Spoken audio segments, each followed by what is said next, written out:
Bonjour la famille, bienvenue sur Masolo Kimbang TV. Suivez-nous sur YouTube et tapez Masolo Kimbang TV.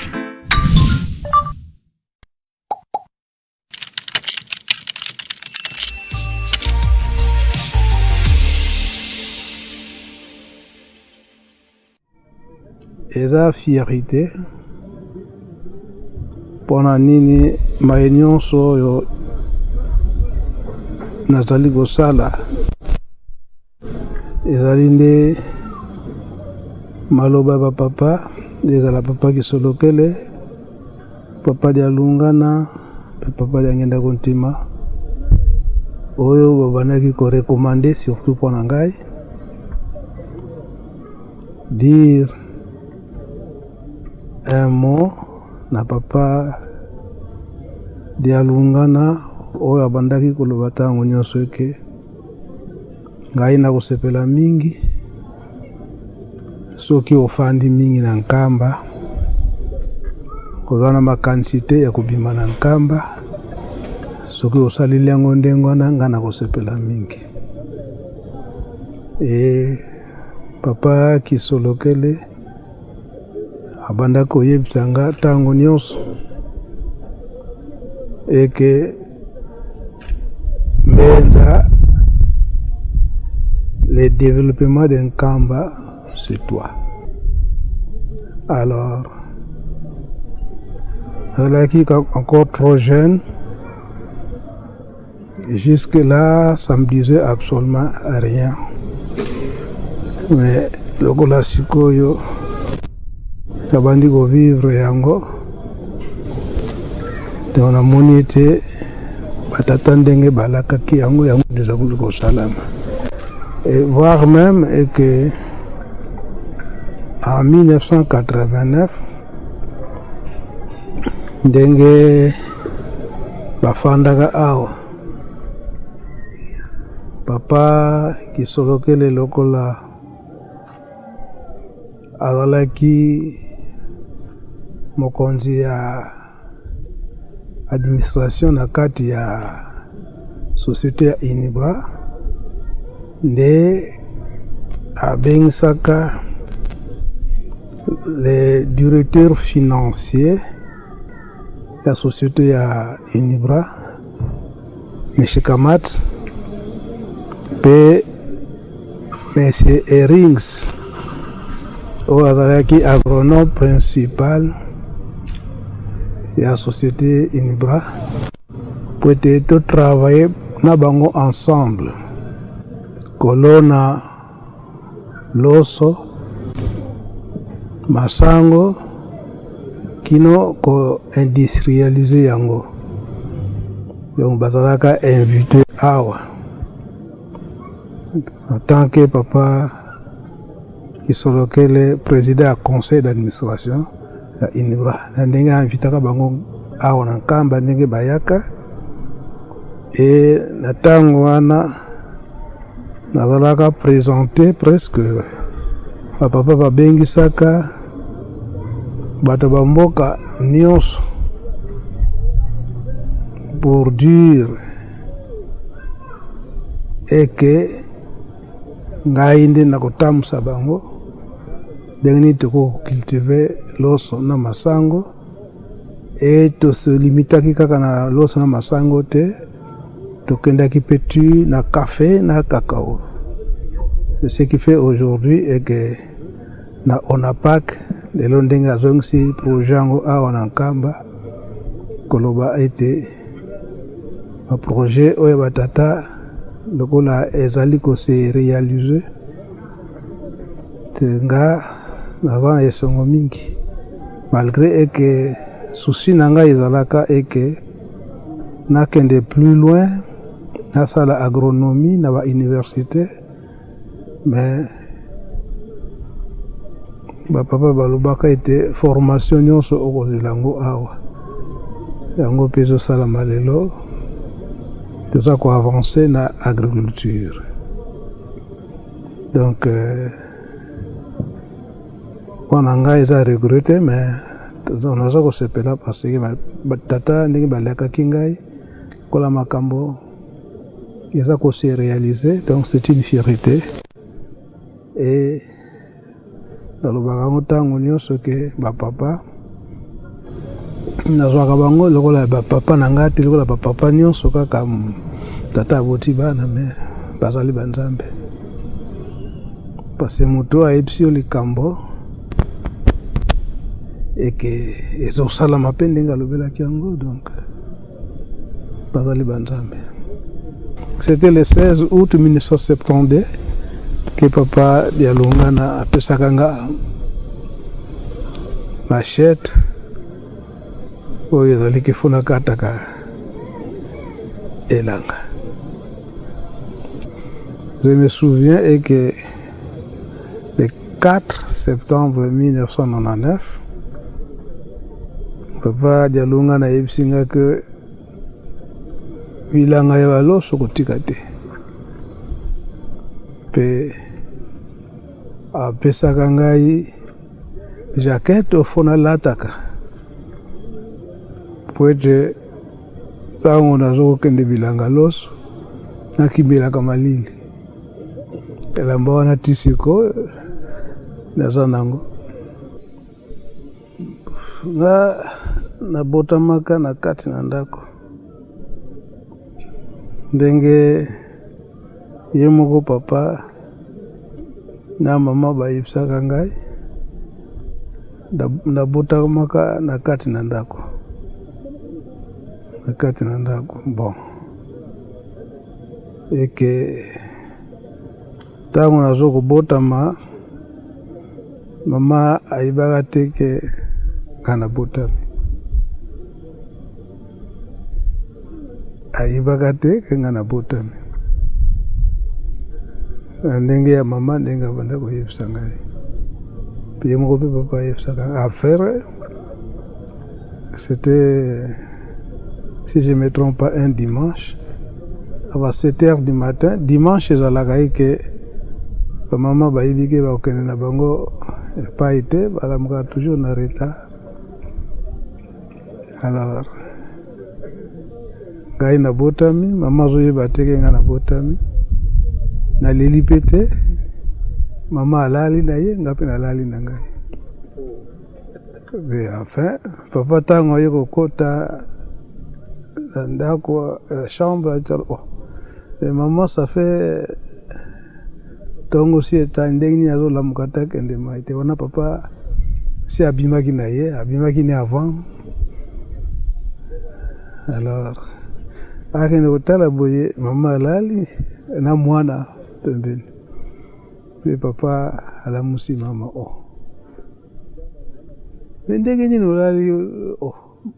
Si nalali na nga kasoto, si oboti tala mwana pembeni. C'est le dire de maman ndenge abanda koexplike ngai, ndenge bana balelaka soki abotami, abotami naleli na nga te. Bazalaki obligé selon coutume ancestrale, soki mwana aleli te alefo bajota ye muke pete mwana alela. Et c'était difficile pour tenir kolela. C'était ndenge explication ya mama, ndenge ye moko mpe baba ya koexplike nga. Nango mbeki nsuka juste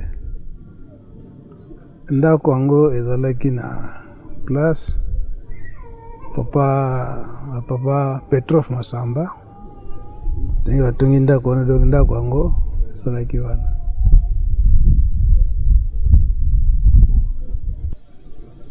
Bon, ndenge nalobaki, donc makambo oyo batata balatisa pai na ngai yango nde ezali kose réaliser. Parce que kombo songa ndila tout d'abord, ye moko papa Diangenda mtapesaka ngai yango. C'était en 1973. Donc là, on a bandaki kobima te. Mais cette fois ici, papa Fumambanza, papa Dialunga na lobi kokende vacances na Kinshasa. nakendaka epai ya papa Nsumbu Lambert oyo azalaki ancien de la ville ya Kinshasa oyo tobanda kobenga Damage.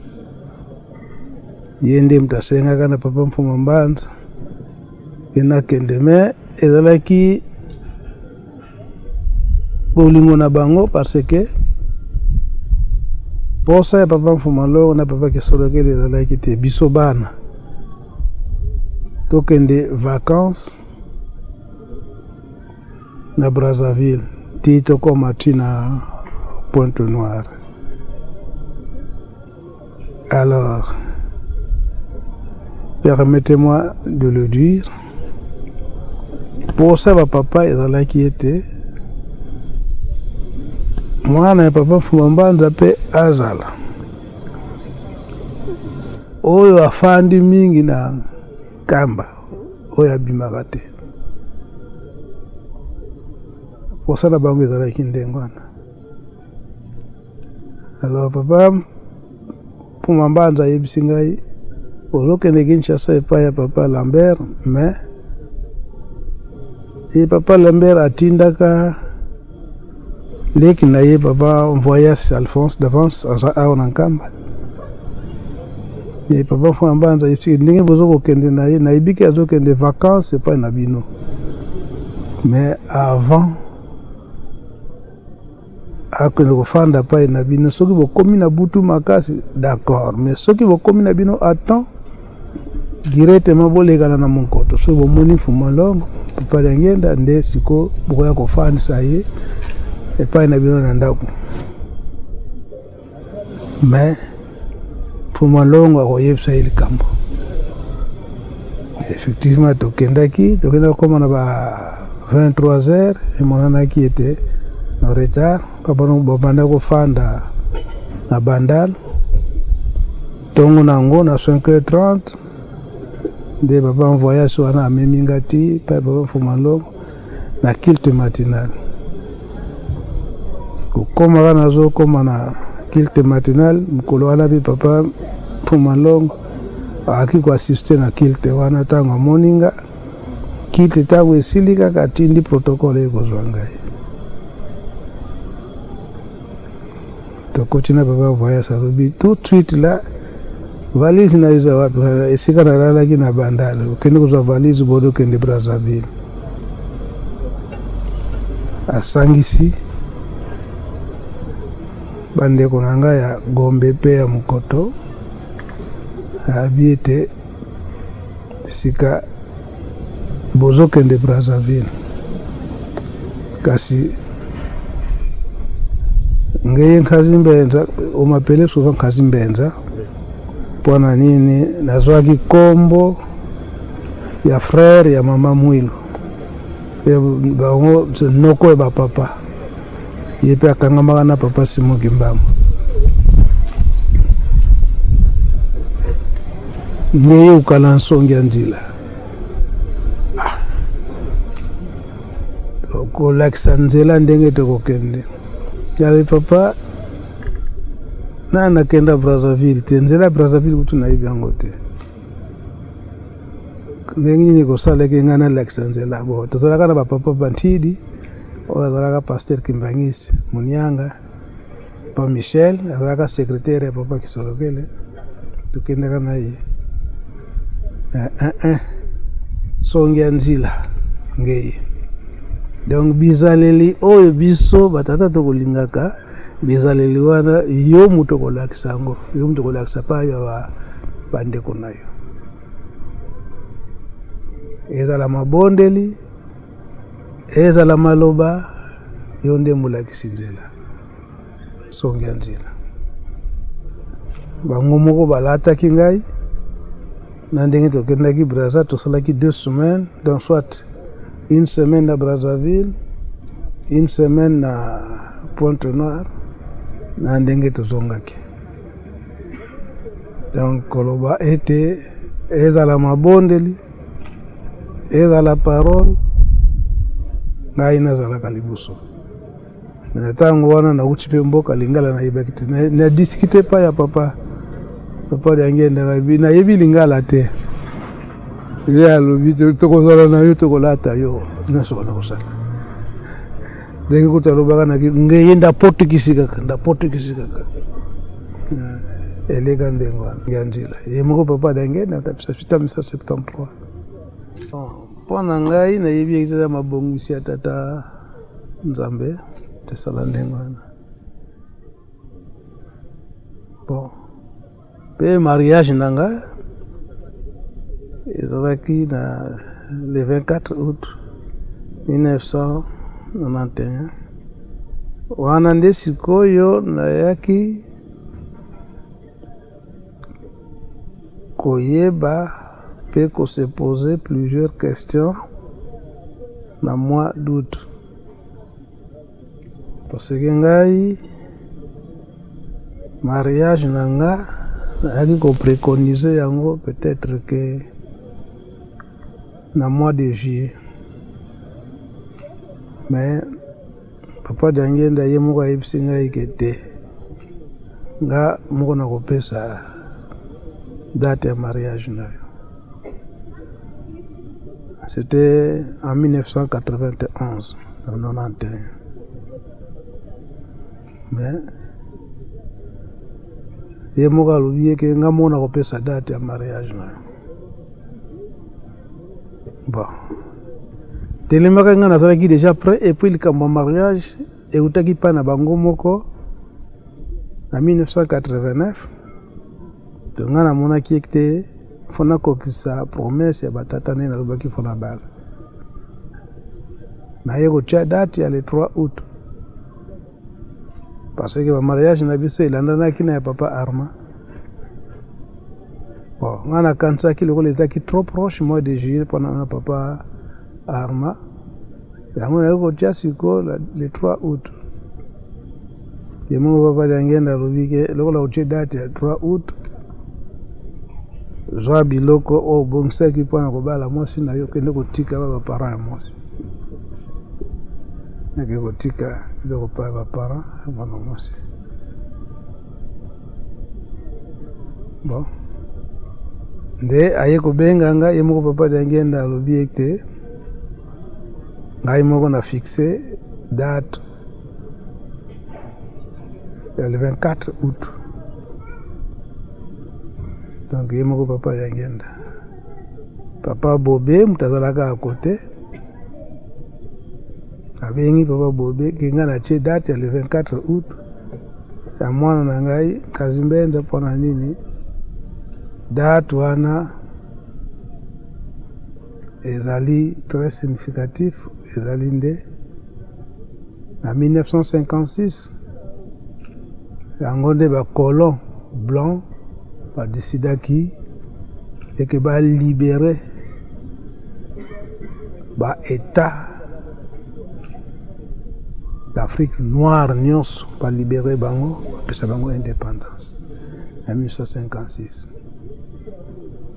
et spirituellement bango bapapa ezala papa Kisolokele papa ya Lungana papa ya Ngenda baparticipaka mingi na likambo wana. Donc yango nde nga moko natieli yo date wana le 24 août. Papa Bobe tazalaka présent place wana ya témoin pe ndenge naye kosimba date wana pe ndenge nasorganizaki ke date wana et puis ye moko aye kosanga eke date ya le mois d'août wana eza korepele makambo ebele esika wana ayebiselaka nga date ya le 9 août ndenge genu na ye deplasaka kuna na boma ntango papa Simuki Mbango aye koyebisa ye ke papa d'Angenda yo mutu kozala chef spirituel ntango lingomba ekobima papa Fumalombe arapelenga susu date wana. Le 16 août, c'était en 1972. C'est quoi? Nathan wana retraite fungami. Question eyaki ko se poser. Est-ce que bana papa pe fu bakota retraite? bapapa bango moko balobaki oui baza bana fo bakota retraite. Bandeko nyonso ezala papa Simon, papa Zako, papa José Yangenda, mama Marie, bango nyonso basi retrouver na Kinshasa. Nga moko kama natikalaka awa na Nkamba. Ntango nayoki kuna bandeko bakoti retraite, nga mpe nayebisi papa nga mpe afola kota retraite te okota te ezelanga liboso nakende Kinshasa ntango nakolonga bongo nga moko na yakokotisa retraite deja kokota retraite na Mbuki. Alors ntango tozongaka le dimanche la le samedi dimanche lundi wana ndende sikoyo ameminga na zamba esika na kopeselanga machete le 16 août wana. Esika wana pe tikino sikoyo matiti ebimaka te. Setango azopesanga machete alobi tobondeli alapesinga machete. Bon azalaki mwana moke komeki nanga regret na ndenge nini eke donc ça signifie que musala nanga kaka machete nakosala su musala te. Mais ayebisi ngai ke ntango ya classe oke classe, ntango ya vacances fo kotaka bilanga. Donc ezalaki nde ndenge wana. Na ntango wana ngai nde nabandaki kosokipe na restauration nyonso na Ngombe Kinsuka po la plupart dio makozo ayebi. Bato ya Brazzaville na ntango wana tindi bango esika mosusu bakokende te kaka Ngombe Kinsuka kolia makambo nyonso kaka na Ngombe Kinsuka na résidence ya papa de Lungana na Ngombe Kinsuka.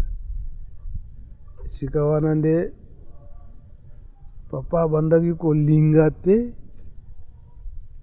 eke nga naye koasiste na ndako ya Nzambe po système na ngai ya travail mpona biloko ya kolia nabanda kolinga te peti sikoyo nalingaka te eke bato bakufa nzala.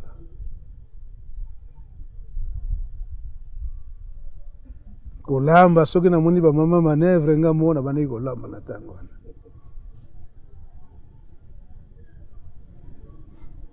Naye kotika kolamba ntango naye kobala le 24 août wana 1991 wana.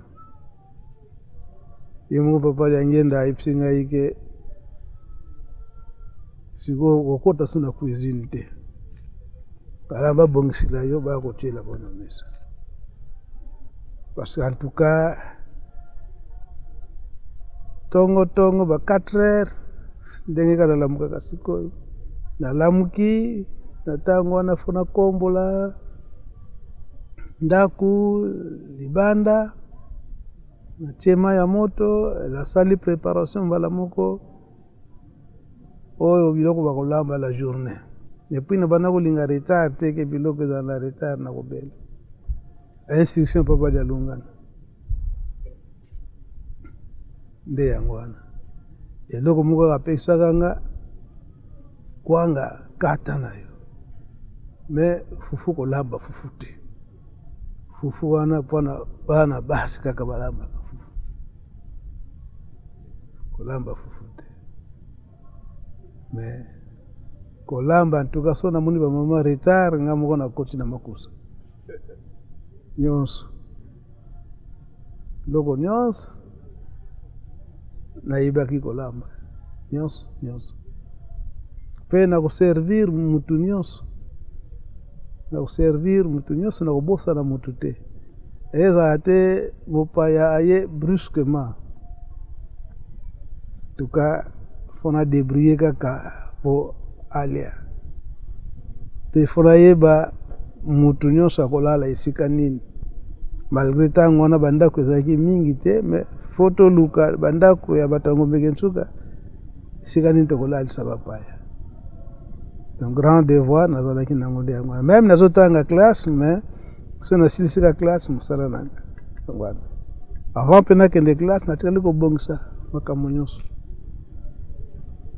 nakendeki retard te na classe nakendeki ntango nyonso yo avant comme na classe me natikali kobongisa deja na ndako soki mpe classe ebimi mbala moko nazongi mbangu na ndako kozonga mpe mbangu na ndako avant nakokoma na ngomeke nsuka nalekili nanu pa ya papa natikala kolakisa présence donc ndenge wana nde tobanda kofandela na papa bafete ya minene okomona nga te esika wana nde papa Mfuma Mbanza un jour elaki mpe anniversaire papa Mfuma Mbanza le 25 mai fete wana ezalaka makasi nga natikali kobongisa manso nayebiki fo na asiste na fete natikali kolambisa makambo nyonso nayaka nanga mpe na retard naye tukoti na ndako ya Nzambe sikoyo papa Mfuma Mbanza abaluli miso na nsima amoni ngai ntango amoni ngai nabangaki ti toke na biso na tribune atuni nga te ndenge nini monaki ake papa aza ne konta tozosala ambiance donc toza kosepela na bandeko nyonso tozongi tiye kopesa bango au revoir tomoni ka ambiance ezali le lendemain nga lobi susu na kokende tongo nabongisi makambo nyonso po ete naya avant na kiltu papa patuni nga esi so okabuli biloko ndenge bokolambela na papa si nabongisaki makambo nyonso bato ndenge bakolia lelo se obongisi makambo nyonso sinabongisi eske obongisi bamama po ete ndenge nini bakolamba makambo nyonso papa sinabongisi namoni ezokomarche ke nakota susu kilte asali nete abima alobi Mbenza ni papa nge yesala donc yo tikala comme d'habitude kosala misala na yo soki angelu moko ye awa ya kotuna yo mpona nini okenda kwa Nzambe te loba na ye ke kiangani mutu ayebisi ngai ke natikala awa mpona kosisa tikala koservir bato allez c'était comme ça et que ekomaki mpe habitude ke nakomonana te na ndako ya Nzambe et c'est vrai nabandaki komonana mingi te na ndako ya Nzambe soki nazomonana siko na ndako ya Nzambe grâce na papa Simoki Mbangu Kianga ndenge aza kotinda ngai même papa Kulutu ndenge atikaka biso ndenge kore yaka awa jour enterrement nga namoni ete biso nyonso tozala kuna papa Mfuma Longo papa Liangenda ye moko auti na ndako na moko tobengaka mokoto nazalaka bien vêtu en veste mpo nayebi ke biso nyonso bala moko papa Mfuma Longo papa Liangenda ayebisi ngai ke yo Mbenza zonga kokabula biloko kaka papa baprotocole bazabi non yo zonga kokabula biloko ti baobsèque nyonso ya papa Kulutu c'est par hasard nakendaki au système makambo nyonso presque papa Mfuma Longo alatisaka nga yango donc c'est comme ça et puis na 1989 nde esika wana bayaki kotyanga économe ya Lingomba 1989 ndenge bafandaka awa mpona mbotama na ngai ndenge bokotunaka mituna so ndenge boza kotuna ngai ndenge nini nakosalelaka nakolandaka toujours soki likambo ezali asalaka toujours recours na batata oyo likambo boye nini bapata bayebisaka biso bayebisaki ngai nini nde yango nde esalaka ete nazalaka résistant na makambo nyonso ndenge ekoyaka alors mpona mbotama na ngai le 22 août Bon, c'est vrai et que dans le temps, tabanaki ko fêter nangango te. Mukolo naissance nanga nde mukolo na bandaki ko sala sacrifice. Na mabondeli. Na kolia te na sali nanga chaîne na mabondeli kaka. Bandaki ko sala ndengo. Na mkutango na iko bala. Mama kotungisanga me anniversaire te. Tika na bondela. Parce que na kokanisa peut-être ça bien pour la kosepela. Le kosepela wana eza komona na ite vina ngezo kitaka. Pona soko ba mubange. Eza boyete. C'est comme ça que va dire que pesa mikolo ngo na mabonde. Nazo continue pe ko pesa mikolo ngo kaka na mabonde. Mabonde. Pe nzambe pesa biso makasi. Wete toko kolonga. Eza la mama wa boti mama Sidonie. Eza la pe papa. Bazalaki trop proche. Et ba papa. Bazalaki trop proche ya ba papa. Et puis koloba lisusu eke